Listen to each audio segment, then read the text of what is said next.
নীলফামারীতে হবে চীন সরকারের হাসপাতাল। চীন 3টা হাসপাতালের জন্য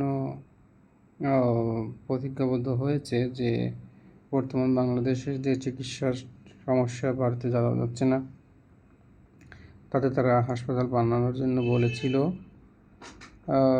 সেই উত্তরের নীলফামারীতে চীন সরকারের উদ্যোগে হাসপাতাল নির্মাণের উদ্যোগ গ্রহণ করা হয়েছে বলে জানিয়েছেন স্বাস্থ্য অধিদপ্তরের মহাপরিচালক ডিজে অধ্যাপক ডক্টর মোহাম্মদ আবু জাফর।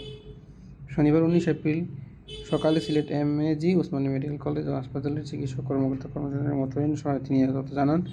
তিনি বলেন, চীন সরকারের উদ্যোগে 1000 বিশিষ্ট হাসপাতাল নির্মাণের উদ্যোগ গ্রহণ করা হয়েছে। প্রাথমিকভাবে নীলফামারী জেলায় এটা নির্মাণের প্রস্তাব গ্রহণ করা হয়েছে। শীঘ্রই কাজ শুরু করা হবে। স্বাস্থ্য ক্ষেত্রে চিকিৎসক, নার্স, কর্মচারীদের আরও যত্নশীল হওয়ার আহ্বান জানিয়ে অধ্যাপক আবু জাফর বলেন, স্বাস্থ্যক্ষেত্রে সীমিত জনবল ও সামগ্রী থাকা সত্ত্বেও চিকিৎসক, নার্স, কর্মচারীরা তাদের নিরলস প্রচেষ্টায় জনগণের সেবা করে আসছেন। রোগীদের প্রতি তাদের আরও যত্নবান হতে হবে।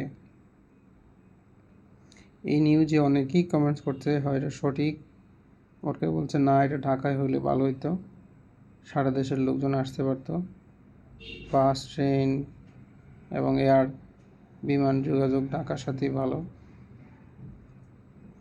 ঢাকায় না হোক, ঢাকার আশপাশে, সেটা হতে পারে মানিকগঞ্জ, কেরানীগঞ্জ, নারায়ণগঞ্জ, গাজীপুর বা পদ্মার পাড়ে, এমন কোনো একটা জায়গায় হইতো যেখান থেকে সবাই আসতে পারতো।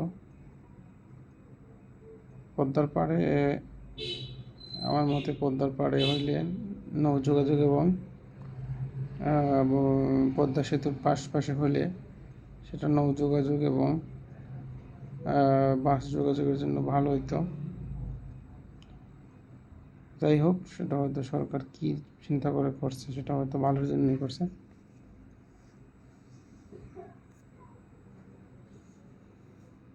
তিনটা হাসপাতাল করতে আগ্রহ ছিল, তার আগেই নিউজ হয়েছিল।